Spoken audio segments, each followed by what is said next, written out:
अस्सलाम वालेकुम पाकिस्तान, हमीद नकीबी आपकी खिदमत में हाजिर है। फ़र्ज़ करें आप सो रहे हैं और आपके ख्वाबों में एक चोरी हो रही है, और जब आप सो कर उठते हैं तो आपको मालूम होता है ये चोरी ख्वाबों में नहीं बल्कि हकीकत में हो चुकी है। जी हाँ, आप लुट चुके हैं। आपकी मेहनत की कमाई आपके बैंक अकाउंट से चोरी हो चुकी है, वो भी आपको जगाए बगैर, आपके मोबाइल को छुए बगैर। ये 2025 है। अब न सिर्फ डाकू गन पॉइंट पर मोबाइल लेकर आपसे बैंक ऐप खुलवाते हैं, बल्कि हैकर्स दुनिया के किसी भी कोने से आपकी ऐप में घुसकर आपके पैसे साफ कर देते हैं और आपको खबर भी नहीं होती। ये वीडियो सिर्फ एक वार्निंग नहीं, एक जंग का ऐलान है आपके पैसे और हैकर्स के दरमियान। तो जनाब, क्या आपके मोबाइल में बैंक ऐप इंस्टॉल है? क्या आप अक्सर रात में या दिन में सड़कों पर अकेले सफ़र करते हैं? क्या आपने कभी पब्लिक वाईफाई पर बैंक ऐप इस्तेमाल की है? क्या आपके अकाउंट में 10,000 से ज़्यादा पैसे हर वक्त मौजूद होते हैं? क्या आपका मोबाइल किसी के हाथ में रहा? क्या आप जानते हैं कि बैंक ऐप्स हैक कैसे होती हैं? अगर इनमें से एक भी सवाल का जवाब हाँ है तो आप ख़तरे में हैं। तो जनाब, एक बहुत आम तरीका वारदात पाकिस्तान में शुरू हो चुका है। तो आएँ आपको बताते हैं कि मोबाइल ऐप को कैसे लूटा जाता है, कैसे हैक किया जाता है और इस फ्रॉड से आप अपनी ऐप को कैसे महफूज रख सकते हैं। चलिए सारी कहानी शुरू से बताते हैं। अब डाकू सिर्फ मोबाइल नहीं छीनते, बल्कि आपसे ज़बरदस्ती पासवर्ड भी लिखवाते हैं और बैंक ऐप से तमाम रकम निकाल लेते हैं। कराची, लाहौर, पेशावर, इस्लामाबाद में कई केसेस रिपोर्ट हुए हैं जहां डाकू इजी पैसा, जैज़ कैश या बैंक ऐप खुलवाते हैं। आपका फिंगरप्रिंट्स या फेस लॉक इस्तेमाल करके सेकंड्स में सारा बैलेंस उड़ा देते हैं। फिर आप ना किसी को रोक सकते हैं, ना ट्रांजैक्शन रिवर्स करवा सकते हैं। इंटरनेट के ज़रिए ऐप को हैक करना अलग से एक मुसीबत बन चुका है, जिसमें चोर मुख्तलिफ तरीक़ों से आपका पासवर्ड और डेटा चोरी कर लेते हैं और आपके तमाम पैसे अपने अकाउंट्स में मुंतकिल करवा लेते हैं।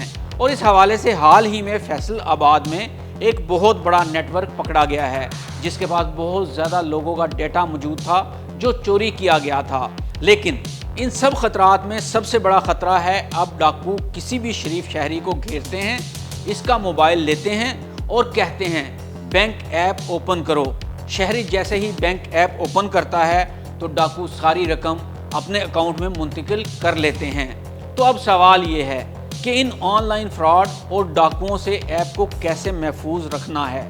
तो जनाब, यहाँ पर आपको कुछ तरीके बताते हैं जिन पर अमल करें ताकि आप डाकुओं से अपनी ऐप को महफूज रख सकें। सबसे पहला तरीका ये है कि हमेशा एक से ज़्यादा बैंक अकाउंट खुलवाएं, और जो बैंक ऐप आपने अपने मोबाइल में इंस्टॉल कर रखी है इसमें 10,000 से ज़्यादा रकम कभी ना रखें, बल्कि रकम दूसरे अकाउंट में रखें और इसकी ऐप अपने मोबाइल पर इंस्टॉल ना करें। दूसरा सबसे अहम काम ये करें कि अपने मोबाइल में ऐप लॉक, सिक्योर फोल्डर इस्तेमाल करें या फिर ऐप हेडर को डाउनलोड करें। बैंक ऐप पर ऐप हेडर लगाएं, जिससे बैंक ऐप आपके मोबाइल में मौजूद भी रहेगी और डाकुओं की नज़र से ओझल भी हो जाएगी। इसके बाद एक और अहम काम ये करें कि बैंक ऐप कभी होम स्क्रीन पर ना रखें। डाकू मोबाइल खोलकर सबसे पहले होम स्क्रीन चेक करते हैं। ऐप फोल्डर में छुपाएं या किसी कम इस्तेमाल शुदा फोल्डर में रखें। हर बैंक ऐप पर अलहदा फिंगरप्रिंट, फेस लॉक या पिन लगाएं। बायोमेट्रिक से एहतियात करें। फिंगरप्रिंट्स या फेस लॉक अगर ज़बरदस्ती इस्तेमाल करवा लिया जाए तो आपके लिए इंतहाई ख़तरनाक हो सकता है। इसलिए बायोमेट्रिक्स प्लस पिन का कोम्बो तरीका अपनाएं। सबसे अहम चीज़ है कि पैनिक लॉक ऐप इंस्टॉल करें। ऐसी ऐप्स मौजूद हैं जो मखसूस कोड पर पूरा मोबाइल लॉक कर देती हैं या डाटा रिमूव कर देती हैं। बैंक ऐप का लॉगिन और पासवर्ड मोबाइल में कभी भी सेव ना करें। कई लोग याद ना रखने की वजह से पासवर्ड ऐप में सेव कर लेते हैं, ये खुदकुशी के बराबर है। बैंक से फौरी ब्लॉक सर्विस का कोड याद रखें। जैसे ही वारदात हो फौरी किसी और फ़ोन से अपना अकाउंट ब्लॉक करवाएं। दोस्तों, ये सिर्फ डाकुओं की नहीं, डिजिटल हैकर्स की जंग है, और अगर आप तैयार ना हुए तो आपके पैसे, ख्वाब और सुकून सब कुछ चोरी हो सकता है। तो जनाब, नीचे कमेंट्स में हमें बताएं, क्या आपने कभी कोई मशकूक SMS या कॉल बैंक के नाम पर मौसूल की है? کیا آپ کے فون میں ایپ لاک لگا ہوا ہے؟ چینل کو سبسکرائب کریں اور یہ ویڈیو اپنے خاندان کے ہر فرد کے ساتھ شیئر کریں۔ شاید آپ کی شیئر کی گئی ویڈیو کسی کی زندگی کی جمع بھر کی پونجی بچا لے۔ امین نقیبی کو اجازت دیجیے۔ اللہ حافظ۔